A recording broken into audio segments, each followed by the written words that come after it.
آپ کو کوئی شخص جو ہے آپ کو کوئی گاڑی دے اور آپ کو وہ گاڑی بیچارے نے اس خیال سے دی کہ بھئی اس کو مسجد جانے میں آسانی ہوگی، اس کو مدرسے میں جانے میں آسانی ہوگی، آپ جناب اس کو لیے پھر رہے ہیں اعوذ باللہ سینماؤں کے دروازوں پر اور قہوہ خانے میں اور خدا جانے کن کن بلاؤں میں، تو یہ کتنی بڑی ناشکری ہے اس اللہ کے بندے کی جس نے تمہارے ساتھ یہ احسان کیا تھا۔ تو یہ جو کچھ اعضاء و جوارح ہمیں اللہ تعالیٰ نے عطا فرمائے ہیں یہ سب اس کی دی ہوئی نعمتیں ہیں، ان کو غلط استعمال کرنا، ناجائز کاموں میں استعمال کرنا، اللہ تعالیٰ کی نافرمانی میں استعمال کرنا، یہ سب بہت بڑی ناشکری ہے۔ اور جیسا کہ بار بار عرض کیا کرتا ہوں، ساری زندگی کوئی نفل نہ پڑھے، ساری زندگی ایک نفل نہ پڑھے کوئی، لیکن گناہ سے بچتا رہے، گناہ سے بچتا رہے، یعنی گناہ سے اس کا دامن پاک ہو۔ میں کہتا ہوں کہ کوئی اگر فرض کرو کوئی شخص صرف فرائض پر اکتفا کرے، 2 رکعتیں فجر کی پڑھ لی، 4 ظہر کی پڑھ لی، 4 عصر کی پڑھ لی، 3 مغرب کی پڑھ لی، 4 عشاء کی پڑھ لی، 3 وتر پڑھ لی، بس ساری زندگی یہی کرتا رہے، لیکن گناہ کوئی نہ کرے تو سیدھا جنت میں جائے گا، سیدھا جنت میں۔ حالانکہ بظاہر دیکھنے میں اس نے کوئی نفلی عبادت نہیں کی، کوئی سنت نہیں پڑھی، کوئی نفل نہیں پڑھی۔ سنت کے ترک پر اللہ تعالیٰ کی محبت کے خلاف ہے بندے سے کہ وہ سنت نہ پڑھے، لیکن اگر سنت نہیں پڑھتا تو صرف اور فرض پر اکتفا کرتا ہے تو انشاءاللہ امید یہ ہے کہ اور گناہ سے بچتا رہا تو اللہ تعالیٰ کی رحمت سے امید ہے کہ وہ سنتیں نہ پڑھنے کو بھی معاف کر دے گا اور جنت میں داخل کر دے گا۔ یہ میرا وہ بندہ ہے جس کے نام اعمال پر کسی گناہ کا نقطہ لگا ہوا نہیں ہے، سیدھا جنت میں جائے گا انشاءاللہ۔ اور ایک شخص ہے جو خوب تہجد گزار ہے، اوابین پڑھتا ہے، اشراق پڑھتا ہے اور پتہ نہیں کتنی نفلیں پڑھتا ہے، تلاوت کرتا ہے، ذکر کرتا ہے، مگر اس کی آنکھ غلط کام میں استعمال ہو رہی ہے، گناہ کر رہی ہے، اس کی زبان گناہ کر رہی ہے، تو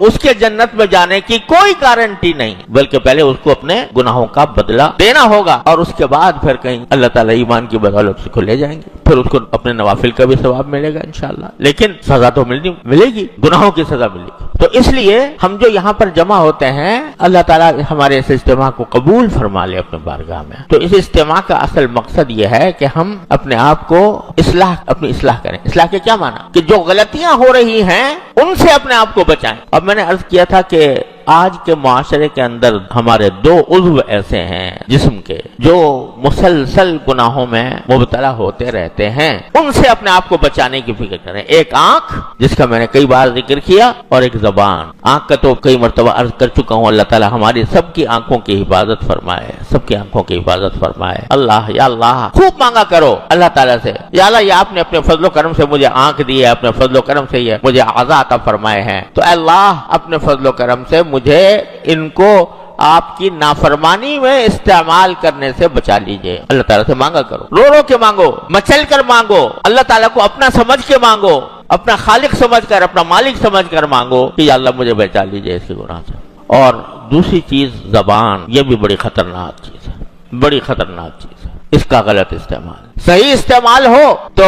ایک لمحے میں نام اعمال میں نیکیوں کے خزانے جمع کر لو، ایک لمحے میں ایک آیت تلاوت کر لی، ایک آیت جس میں 1 منٹ بھی نہیں لگا، تو ایک آیت کی تلاوت میں بعض اوقات 100 نیکیاں اکٹھی تمہارے نام اعمال میں جمع ہو رہی۔ سبحان اللہ کا کلمہ کہہ دیا، میزان عمل کا پلہ بھر گیا، الحمدللہ کہہ دیا تو میزان کو بھر دیا، میزان عمل کا پلہ بھر دیا۔ اس کام کے لیے اللہ تعالیٰ نے